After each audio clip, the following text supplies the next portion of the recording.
mga bago, asin darakulang bareta kan aldaw, mga baretang balansyado, dain nimpig kikilingan, asin makatotohanan.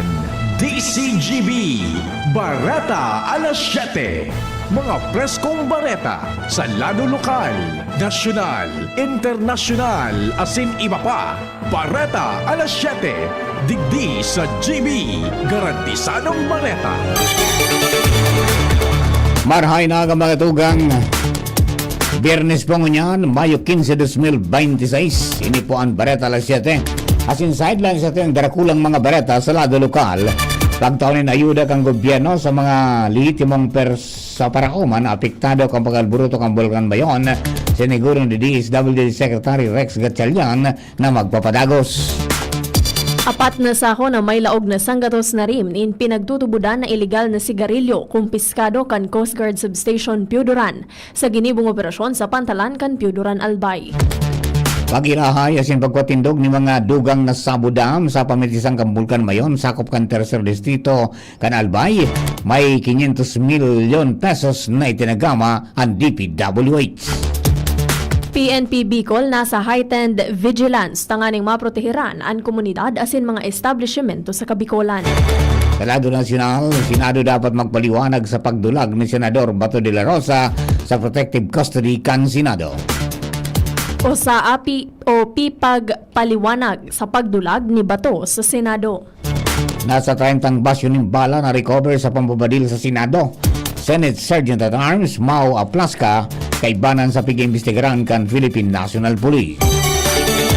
Pagkonektar sa minority senator sa likod kan pagbalo na pag-aresto kay Senator Bato de la Rosa binatikos ni Senator Risa Hontiveros. Sa ibang nasyon, US children's book author pinatawan ni life sentence kang korte na daing parole dahil sa paghudom sa sayang mister. Baretang Sports, Alex Yala masabak na sa sarong torneo bago ang French Open. Mga tugang po ang mga headlines ng darakulang bareta ngunyang pong Mayo 15, 2026, aldaw ng Biyernes. Asin kami po ang sedong magiging tagapagbareta. Ako po si Jasmine Balolo. Ako man po si Mardy Landa Ingiba. Ngunyan sa detalles kan sa tuyang mga bareta sa lado lokal. Ang baretang ini hatod sa Indokan. Optin Lutein Capsule. Alagaan ang paningin sa tulong ng Optin. Kitang-kita ang kalusugan ng mata. Nagpromisa si DSWD Secretary Gatchalian Rex Gatchalian na magapadagos ang pagtaon ng ayuda kan gobyerno sa mga litimong paraoma na apektado kang pag-alburuto kang Bulkan Mayon. Sa ginibong konferensya kasudma sa ginubatan Town Plaza, sinabi ni Secretary Gatchalian na mabelta ang DSWD para sa cash assistance bilang pagsunod sa direktiba ni Presidente Ferdinand Marcos Jr. na tabangan na makabangon ang mga paraoma na naapektaran ng marahay ang kabuhayan dahilan kan epekto kang pag-alburuto kang Bulkan Mayon. Nagpasalamat naman si Gatchalian kay Albay Governor Noel Rosales and 3rd District Representative Adrian Salceda sa padagos na koordinasyon sa sanang opisina para ipaabot ang impormasyon may kinaraman sa kaipuan pangtabang kamang albayano sa tahaw kan kalamidad. Una at huling pagkakataon na babalik ang DSWD para sa cash assistance. Mahal kayo ng ating Presidente, hindi po sa Lulubay hanggang sa makabangon tayo muli dito sa Albay. Alam namin na napinsala yung mga sakahan nyo, yung mga livelihood nyo nasira, kaya nagka-cash transfer po tayo ngayon. Kasod maginiwan distribusyon kan sobra sa 10,000 pesos na cash assistance sa kada litimong 3,000 na paraoma sa ginubatan ng Albay sa koordinasyon man sa lokal na gobyerno sa pamamayon ni Mayor Gemma Ann Onghoko. Ang baretang ini hatod sa Indokan, Mega One. Ang Mega One ay may 21 sangkap para matulungan ka sa iba't ibang karamdaman tulad ng diabetes, high blood, stroke, arthritis, kidney failure, cancer, viruses, at iba pa. Tumawag kay Doc Joey Bitito sa 0998-975-8121 or 0917-853-8933. Ipinag-oktaba ang 9 na oras na brownout sa aga, Mayo 16, matapos na maaprubaran kan manihamiento kan Albay Electric Cooperative ang kahagadan ni Albay 1st District Representative Crisel Lagman. Sigun kay Lagman, hinagad niya kay Aleco Acting General Manager Engineer Willie Buxit. Naikanselar ang dapat na 9 na oras na brownout ngunya na aldaw sa primer distrito kan Albay dahilan ta nagsiselebrar nin kapistahan ang Barangay Marirok asin Basagan sa Tabaco City, Barangay San Isidro Iraya sa Malilipot, asin Barangay Gubat Ilawod sa Bakakay Albay. Sa iyang surat, pinag-unambitan kan lehislador na ang nasabing power interruption makakaapektar sa pagselebrar kan mga nasabing okasyon, kung kaya dapat na ibalyo na sana ini sa aga, Mayo 16. Inaprobaran naman ni Buxit kung kaya bukas ang ilaw kan mga maselebrar kan nasabing kapistahan ngunya na aldaw. Sa mga dagdag na itong bareta, nagdagaman ng 500 milyon pesos na pondo ang DPWH para sa pagpakarahay asin pagpatindog ka mga dagdag na sabudam sa pamitisang Kambulkan Mayon sa 3rd Distrito. Sa entrevista kan DCGB News kay Albay 3rd District Congressman Adrian Salceda, sa iyang sinabi na saro ini sa iyang priority project na matutukan ang problema sa pagbaha sa barangay Masarawag asin mga katarani na barangay kada bes may maraot na panahon o makusog na paguran.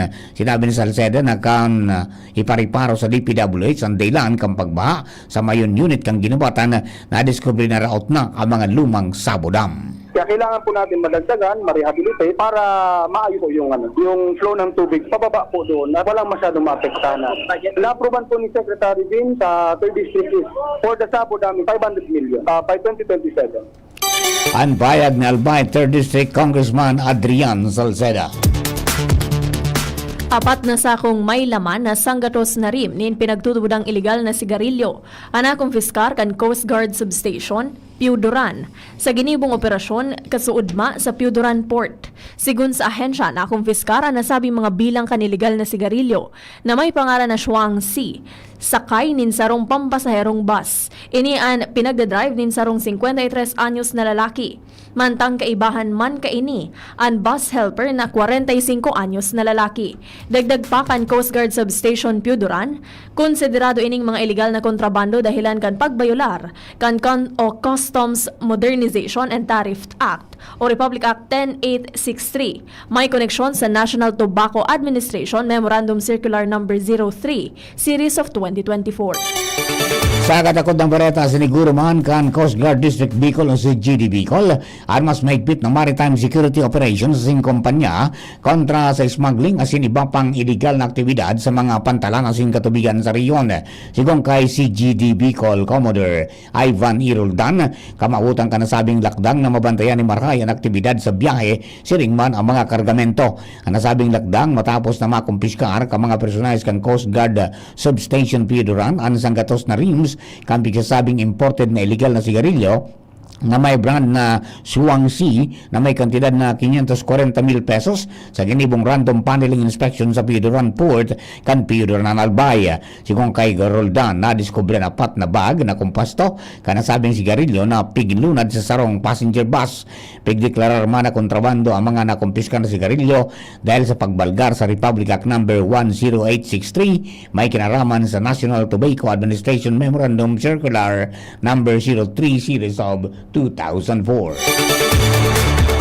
Ipinasa irarom sa heightened vigilance ang PNP Bicol. Sigun ini sa ipinuluwas na anunsyo kan PNP Regional Mobile Force Battalion Bicol kung sa indang pinagpapakusog ang intelligence monitoring as in security operations tanganing maibitaran ang anuman na posibilidad nin spillover threats. Siniguro man kanahensya ang publiko na pigpapautob kan kapulisan ang mga lakdang tanganing maproteheran ang komunidad asin mga establishmento sa rehiyon Bicol. Mientras tanto, daiman sinabi kan PNP ang rason sa initaas na alerto. Magigirumduman na ipinasairarom ni PNP General Jose Miliencio Nartates Jr. sa heightened alert status ang gabos na kapulisan. Sa bilog na nasyon, may koneksyon sa nangyayaring kariribukan sa edipisyo kan Senado ka nakaaging banggi. Sa iba pa niya itong baretang lokal, sobra sa 2,000 na mga paratanong nin paroy asin mais halis sa Bakakay Malilipot asin Santo Domingo Albay ang nakaresibina kan tig 2,325 pesos na ayuda sa irarom kan Presidential Assistance for Farmers and Fisher Folk. Kasabay man sa mga natawan ng mga benepisyo, anhali man sa nito, Hobilyar, asin Tabaco City.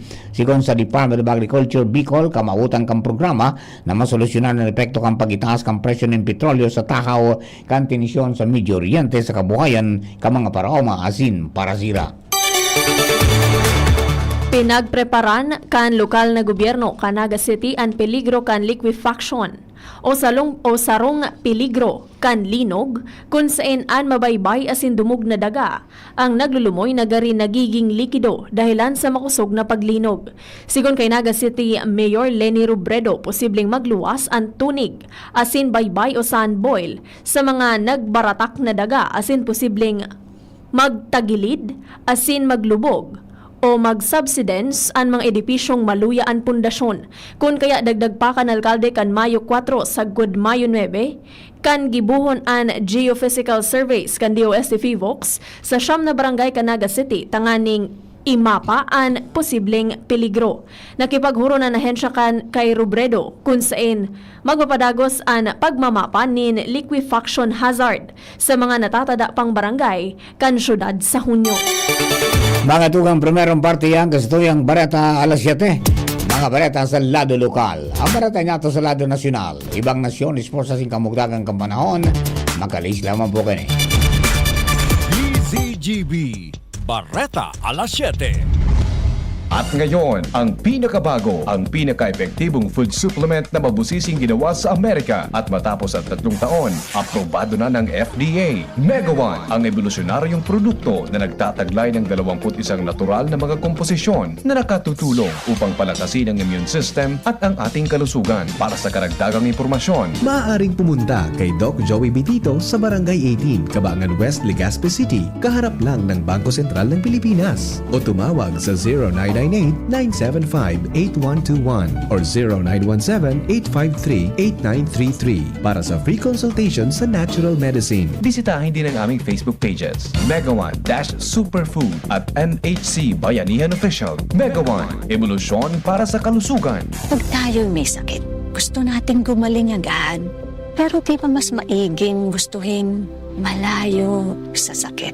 Ang yakap ng PhilHealth, programa ng gobyerno na nagbibigay ng libreng pagpapakonsulta, pati mga lab test. Kaya payakap sa yakap ng PhilHealth. Yakap ng PhilHealth, nang tayo'y malayo sa sakit.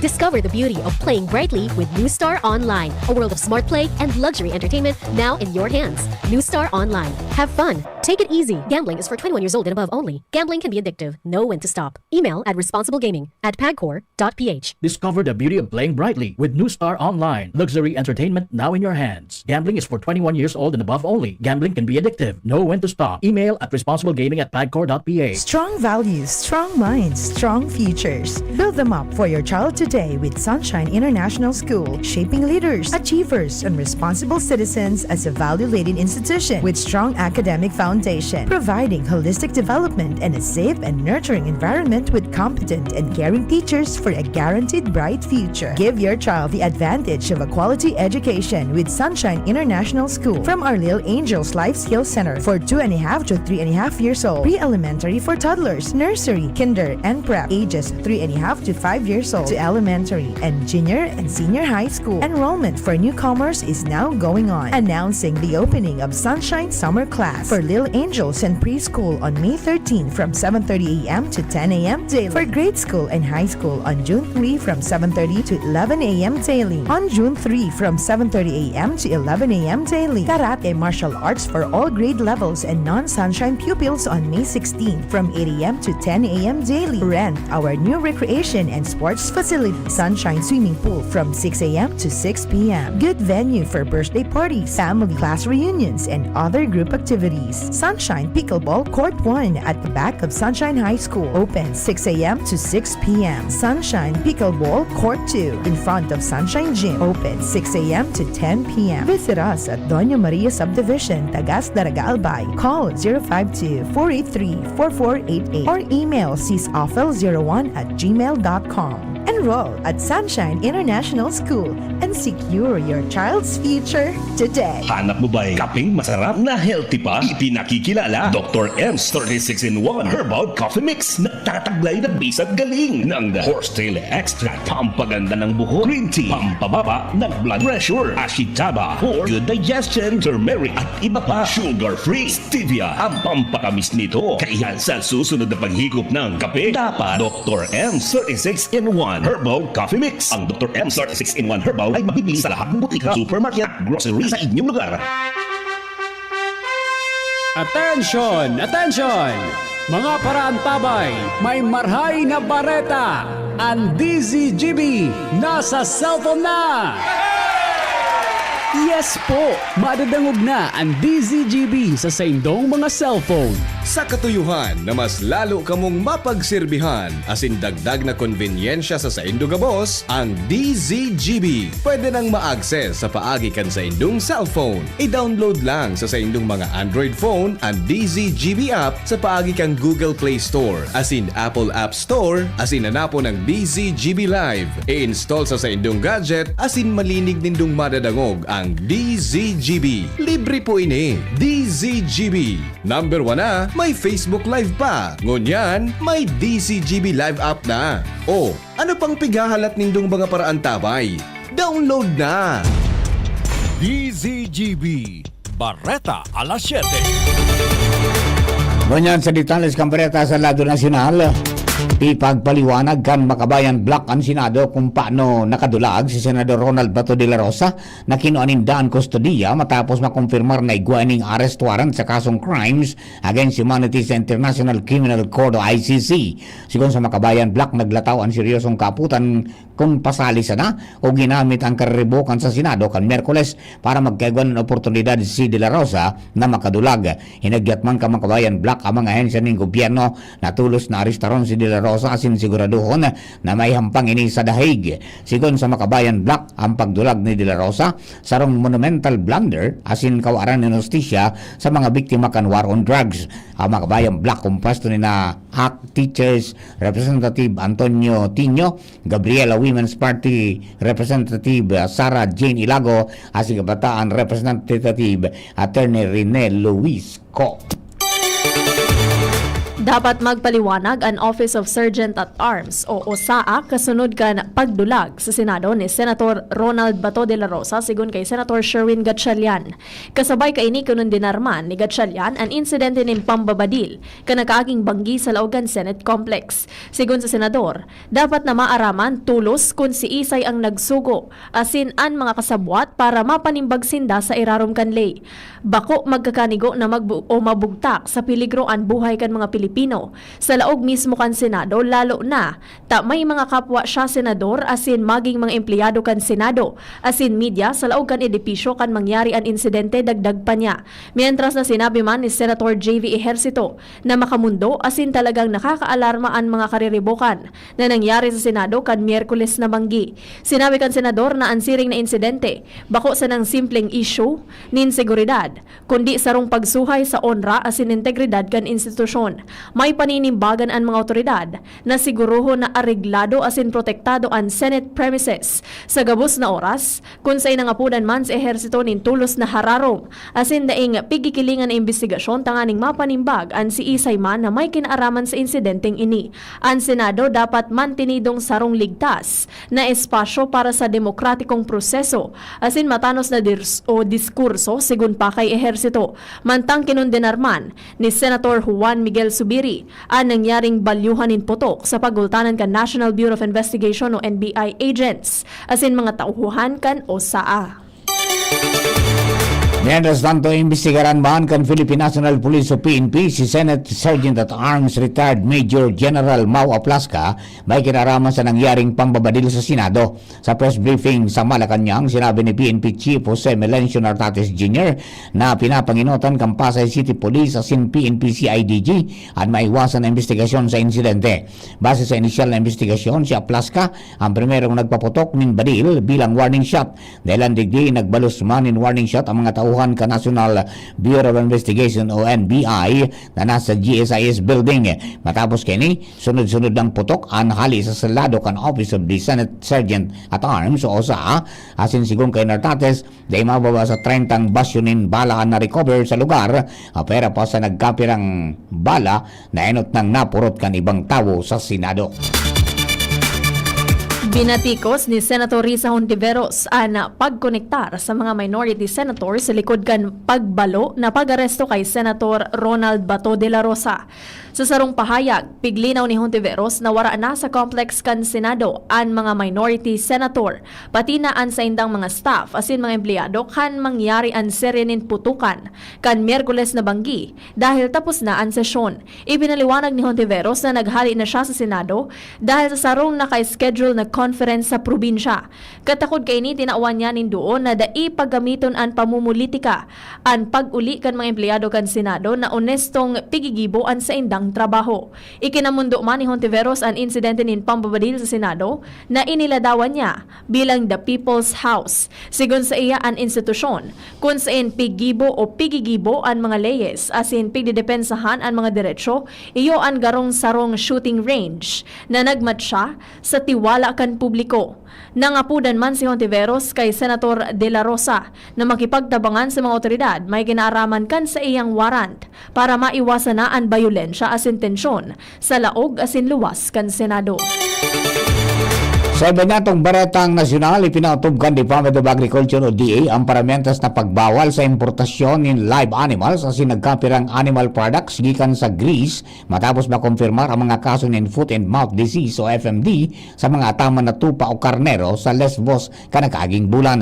Sirarom kan Department Circular 20, sinuspindirman kan DA ang pagluwas ng sanitary asin phytosanitary import clearances para sa mga apektadong produkto asin pinag-orden at mas maigpit na inspeksyon sa gabos na pantalan sa nasyon.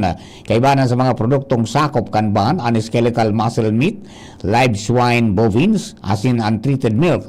Siling man ang pagpigtutugutan pa magiraray ang paglaog ka nagkapirang processed goods na pigkakonsiderar na safe commodities base man sa international standards basta magsunod sa striktong kondisyon.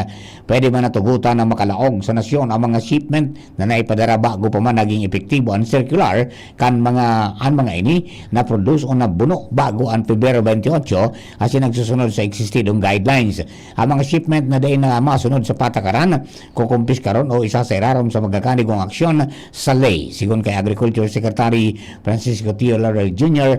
na importanteng lakdang ang nasabing circular para maprotiran ang nasyon laban sa posibleng epekto kan helang. Sa liwat na mapaluwas nin sa binaan Philippine National Police o PNP kontra kay Senator Ronald Bato de la Rosa ini matapos na mapabareta ang pagluwas kaini sa Senado o kasuudmang maagahon. Sa ginibong press briefing sinabi ni PNP spokesperson Police Brigadier General Randolph Tuanyo na ipagpapadagos ninda ang pagluwas nin sa bina para pahampangon si de la Rosa sa Camp Crame. Sinabi kan opisyal na kaya man sana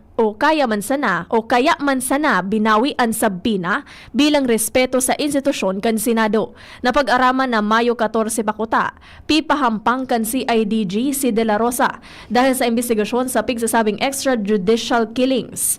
Pero day ininalawos dahil nagkaigwasinda nin letter of recall. Mientras napiglinaw man ni Tuanyo na dai paninda magigibong arestaron si De La Rosa maski may arrest warrant na ini hali sa International Criminal Court o ICC. Dai pa kaya pigpapaapod ang PNP kan National Central Bureau na iyo ang local branch kan Interpol sa nasyon asin kan Philippine Center for Transnational Crime. Mga tugang para po sa tuyang bareta sa ibang nasyon asin sa lado ni Karaoke Sports. Nasa linya man si Nicole Ann Gloriani para sa detalye. Good morning, Nicole. Good morning, Sir Mar. Good morning sa mga paraantabay. Sentensyado nin life imprisonment at ang posibilidad nin parol ang babaeng Amerikana na naging bantog sa pagsurat ning children's book manungod sa kamunduan. Ini matapos niyang utugon ang sa iyang mister. Sa report kan US media, si Corey Richins na patunayan na guilty sa kasong murder asin sa desisyon ni Judge Richard Mrazik na ang ina na may tulong aki peligrosong marahay na palibrehon. Sinabi kan mga prosecutors na ginadan ni Corey ang sa iyang mister na si Eric Richins kan 2022 sa pagikan pagserbi nin cocktail na sinalakan ng 5 beses na lethal dose nin fentanyl. Naging dalan ini para magmana nin 4 milyones dolyares asin makakuha nin dagdag na 2 milyones dolyares gikan sa life insurance policies na sekreto niyang kinua para sa mister. Binugtakan man ang sandwich na may parehong makusog ang synthetic opioid mantang semana na nagpahiling nin seryoso sa iyang agom. Sa iyang sinabi na ang children's book na may titulong Are You With Me, sinurat niya pagkatapos magadan sa iyang mister tangan imasustiniran ang pangangaipo kan sa iyang tulong aking lalaki. Sa lado kan Karawato Sports, may sarok pang torneo kung saan masabak si Pinay tennis star Alex Ayala bago ang pagsabak niya sa French Open. Nakatalan ining magkawat sa International de Strasbourg na mangyayari poon Mayo 17 sa 23 sa France. Nasa qualifying round pamangiraray ang 20 anyos na Pinay sa WTA 500 event na may kukonsiderar niyang warm-up bago ang French Open na gigibuhon sa Mayo 24 sa Hunyo 7. Ang Strasbourg tournament kumpreso rin 28 players singles main draw na nagpuon kan 1987. Iyan ang detalyes kan Bareta sa lado kanibang nasyon asin sports. Ako po si Nicole Ann Gloriani. Thank you, Nicole. Para po sa kamuktangang kampanaw, nasa linya man si Ma'am Alexis Ruidibar, ang pag-asa District Regional Broadcasting Center. Ma'am Alexis, good morning. Please come in. Para sa tuyang weather forecast, kunyang petsa 15 ng Mayo, aldaw kang Biyernes, ang localized thunderstorms mangiraray ang posibleng makaapekto sa tuya sa buong Bicol region ngunya na aldaw at tiga-asahan pa rin ang bagyang mapanganuron sa mapanganurong kalangitan na igwang posibilidad ng mga pulo-pulong pag-uuran asin pagkikilat at pagdaguldol ang mamamatian sa buong Kabikulan na may maluyasag gud sa moderatong duros na hali sa Norte Sirangan. Ang iiral na may banayad sagkod sa katamtamang pag-alon nin kadagatan. Agwat ng temperatura ngunya na aldaw, tiga-asahan tang posibleng mag-range from 25 to 34 degrees Celsius.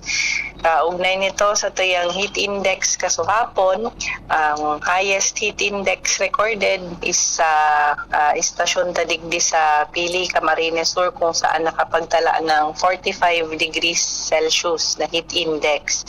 Sa ibang mga istasyon taman, sa Bicol Region, sa Uban, Sorsogon, sa Masbate City ay nakapagtala ng 44 degrees Celsius. Din naman sa Legazpi City ay nag-abot ng 43 degrees Celsius. Sa Daet ay nakapagtala naman ng 42 at 41 degrees Celsius naman sa Virac. So almost lahat ng ating mga istasyon ay nasa danger category ang heat index na na-observe kahapon.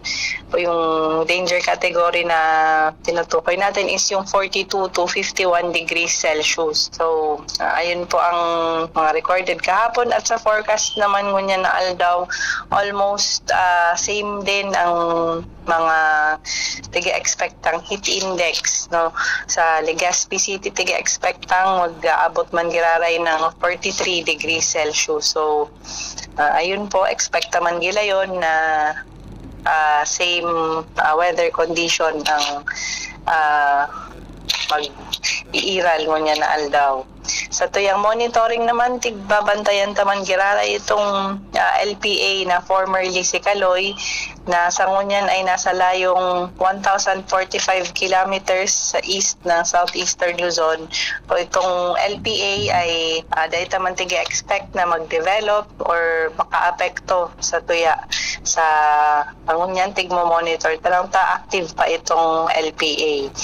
Then maliban dito, wala man kitang other weather systems na or weather disturbance na tigmo-monitor. So, yun po sa tuyang weather forecast. Hali po digdi sa Pag-asa Legazpi, Alexis Baby Barb. Thank you very much, Ma'am Alexis. Mga tugay na pang kabilugan ka sa tuyang Bareta, alas 7. Mga Baretang tinipon na sing kinalap sa DCGB News Base na nakalis na 12 oras. Nakaharang po ka na katuwang niya sa pagsurat kan mga Bareta, Jenny Balaran, si Ringman, si Nicole and Gloriani sa News Base. Lado technical, yan po dyan si Jero, kaya si Ronald Baldo. Asin sa DCGB Social Media Department, Jerome Nico Martinez, ang sa tuyang IT. Siyempre, ang Mega Force Patrol. Hello kay Kuya Bob Candano. Good morning po. Bing Ben Boris, good morning. Tiringman si Benji Dapugi, Benjamin Hile, mga tugang, and good morning kay Manay Agnes Mape and Madam Amada Esplana. Good morning man kay partner King Rinaldo sa Bangkiruhan, Sir Jeff Santos sa Queensland, Australia, asin Ma'am Annie Armstrong sa Melbourne, asin siyempre ang mga kababayan nato dyan sa LA Drive, Lugon, Legazpi City, si Gerald Aranya, The Wanderer, at saka si Ate Sally. Tagapas po nakatune in sa 729 kHz sa bitang mga radyo sa AM band. Sila man sa 106.9 WGB FM Tabaco City. Maraming salamat po. Happy birthday kay classmate Sid Bansuela. Yan po Santo Domingo, si Ringman kay Jerry Valderrama Barnedo. Pwedeng pumuraton sila kay ni. Happy birthday. And happy fiesta sa Barangay San Isidro sa Santo Domingo Albay kay Kap Gary Ballester. At saka sa Pawa kay Councilor Arnold Procha, ang lalaking matibay sumirip, asin matibay pumitik. Kaya nagawos, happy birthday, asin happy fiesta. Kami po ang sino mga naging tagapagbareta. Ako po, si Jasmine Balon. Ako man po si Mardela Deng Ibang. Thank you for giving us company. God bless the Philippines. Abangan na po masunod ang Apot with BP Henry Maceda. Yan ang DCGB Bareta alas 7. Abangan Giraray sa aga. An hapon, masunod na pagkalipas lang